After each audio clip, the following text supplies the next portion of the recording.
நாம் எல்லாம் கட்டாந்தரையில் கட்டிடம் கட்டி காரிருள் வந்ததும் கண்ணயர்ந்து உறங்குகின்றோம். ஆனால் வல்லரசுகள் எல்லாம் வானத்தில் வீடு கட்டி வாழ்ந்து கொண்டிருக்கிறார்கள், வாழ முயற்சிக்கிறார்கள். எடுத்துக்காட்டாக நம்முடைய பூமியிலிருந்து 420 கிலோமீட்டர் செங்குத்தா மேலே போகும்.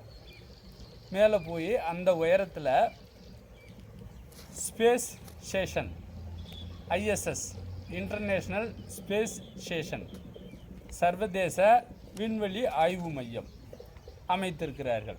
வல்லரசு நாடுகள் எல்லாம் வானத்தில் வானாராய்வு மையத்தை வடிவமைத்திருக்கிறார்கள். அது வட்ட வடிவமாக பூமியை நாளைக்கு 16 முறை சுற்றி வருகிறது.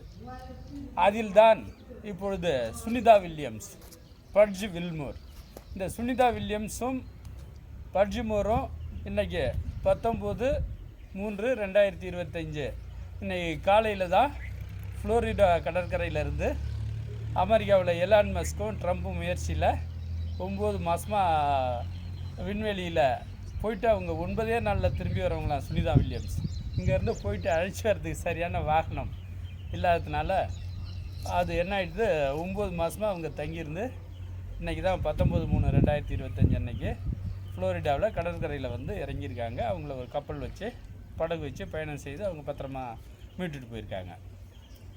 அங்கே வந்து முடி தட்டு தண்ணி எல்லாம் பறக்குமா.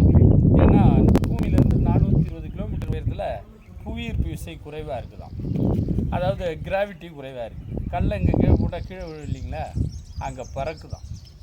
அதனால் அந்த பூமி அந்த பறக்கிற சக்தியை பயன்படுத்தி ஒரு ஸ்பேஸ் ஸ்டேஷன் வான்நிலைவு மையம் அமைச்சு, வான் ஆராய்வு மையம் அமைச்சு இந்த பூமியை 16 முறை சுற்றி வர சொல்லியிருக்காங்க ஒரு நாளைக்கு. இது நம்ம பூமி ஒரு நாளைக்கு ஒரு இரவு பகல் ஒரு முறை தான் சுற்றும்.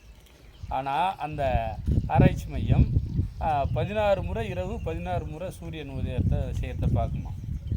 இதுக்கு அடிப்படை யார் வந்து கண்டுபிடிச்சது அப்படின்னு சொன்னால், சர் ஐசக் நியூட்டன் என்பவர் நியூட்டன் ஈர்ப்பியல் விதி அப்படின்னு சொல்லி ஒரு விதியை கண்டுபிடிச்சிருக்கார்.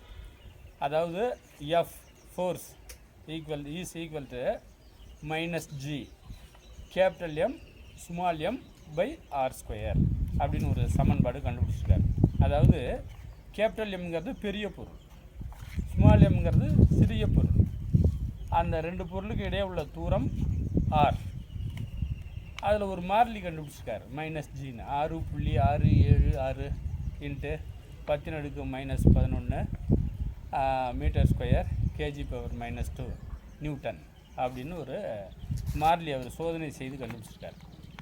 அதனால் அதனுடைய சாராம்சம் என்னென்னா, பெரிய அதிக கிலோகிராம் கொண்ட பொருளை குறைவான கிலோகிராம் கொண்ட பொருள் சுற்றி வரும். இதுதான் வந்து நியதி. அந்த விதிப்படி தான் நம்ம பூமியை நிலா சுற்றி வருது. 29 நாளைக்கு ஒரு முறை, 365 நாட்களுக்கு ஒரு முறை சூரியனை நம்ம சுற்றி வரோம். சூரியன் 9 கோள்களையும் தூக்கிட்டு 232 km/hங்கிற வேகத்தில் நம்ம கலாக்சி மையம் இருக்குது, பால்வழி விண்மீன் திறன் மையம், அதை சுற்றி வந்துட்டுருக்கு.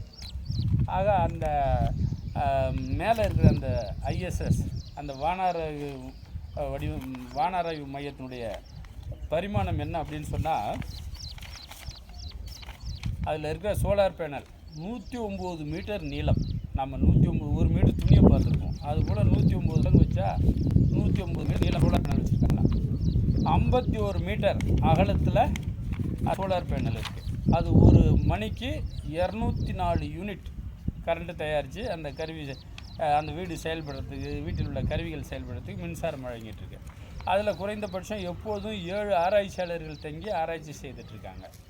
இதை வடிவமைச்சவங்க அமெரிக்கா, ரஷ்யா, சீனா, ஜப்பான், இவங்கெல்லாம் வல்லரசுகளில் இருக்காங்க. அவங்க வானத்தில் வானாராய்வு மையம் கட்டி 420 கிலோமீட்டரில் சுற்ற விட்டுருக்காங்க.